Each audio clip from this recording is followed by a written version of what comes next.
These numbers quite disappointing, but to be expected, I suppose, considering what is happening in this space. Yeah, the industry is under a lot of pressure. There hasn't been a lot of great awards in the last year or so. I think, guys, also we have invested in the future. That's embedded in our numbers. Those costs. Also, there's been one or two areas which we have to fix, which we made quite clear in our presentation, which we've just concluded with now. Other than the depressed industry and some of the factors that are feeding into that, it seemed as though government's infrastructure spend and some of those promises not coming through seem to impact quite heavily on your numbers. Yes. We've had some of our revenue was actually sort of pushed out into financial year 13 and financial year 14, but equally we did invest quite heavily in the opportunities for infrastructure in terms of concessions and PPPs, and that's been a disappointment. You've seen them cancelled or delayed, and I think in terms of the N1, N2 down in Cape Town, in terms of policy, we need to understand quite clearly what is the policy related to the funding of infrastructure. Well, one of the things you said is unconvincing. You call it unconvincing government policy. Now, with the newly established Presidential Infrastructure Coordinating Commission, do you think that things could look better this year? We are encouraged. I think we've actually said that in our releases that the establishment of the PICC is important, and I think certainly the announcements which were made last week were encouraging.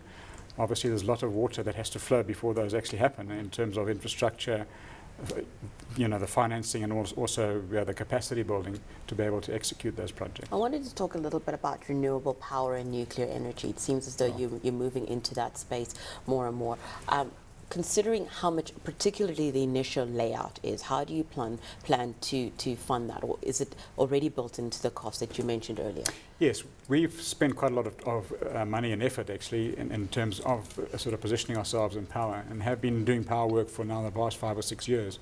But this new cycle of power, which includes renewables and also for nuclear, that does require an investment in sort of capacity building and understanding, particularly in terms of the refit programs. There's a lot of tenders, so those are expensive. So that's been now taken as a cost in the period, which we hope to get a return from in the year or two ahead.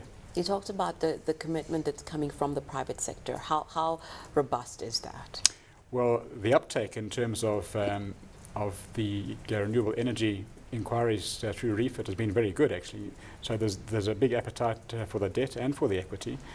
The main players in the world are actually here. So we need to make sure as a country that we actually follow through on commitments and that those programs are actually realized.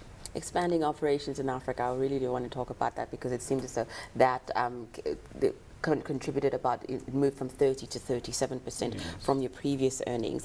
Moving forward now, what would you like to see happening in terms of your operations in the rest of the African continent? I think, just to be clear, the earnings are about sort of 26%, but the order book going forward is 37%. We've got a target of 40% outside of the country for all Group 5 businesses, so we're on track. It does mean, obviously, again, investment in new markets and also making sure we have the right systems, the right sort of risk profiles. And that's been work in progress. We've had a good track record in Africa for many years now. So it's really rebuilding back out again as opposed to something new for Group 5. Which countries are you operating in? Well, it's 18 countries. So it's West Africa, Central Africa, East Africa, and Southern Africa. It seems so that the Middle East seems a bit problematic, and I think in the release that we got, it was called the Middle East Drain. What do you intend to do about those operations? The Middle East has been it's been a roller coaster, really. We had a very large order book there in sort of 2008, which came off as a result of the cancellations of contracts, and we're dealing with that. But we stayed behind and we invested in terms of resources to obviously manage out those old contracts, but equally to expand our footprint outside of Dubai, which we were quite successful at. But in the current climate, it's extremely competitive there. So if you're looking to where we're going to get our sort of earlier returns from our effort, it may not be in the Middle East. One of the things that you talk about overall business is you plan to dispose businesses that constitute the materials cluster. What could we expect happening in that space? Well, that is, we have declared those as sort of discontinued operations. So the process right now is for the sale of those businesses, and there's a number of them. So we're looking at the best offer, and that will take some months ahead of us. Looking at what's happening, going ahead? What are your expectations for 2012? One of the things I think I read in your release was that you're probably looking at a very slow recovery. 2013 might look a little bit better. I think 2012 will be really sort of rebuilding the order books maybe, and then perhaps a bit more in terms of improvement in trading in 13 and 14 ahead. But a lot depends on what happens in the next 6 months in terms of awards.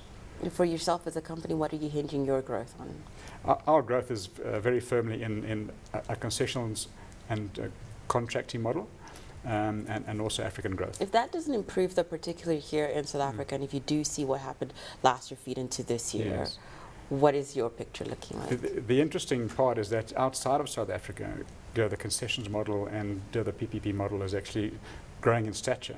So there's probably 5 or 6 new projects which we're looking at there. So I think certainly in the short term it's going to be outside of South Africa as opposed to inside. When you say it's outside of Africa, are you looking outside of South Africa? Are you looking particularly at the African market? It's Africa. Okay, looking and Eastern Europe for concessions. Eastern Europe, Yes. I would like you to Yes. tell us a little bit more about that.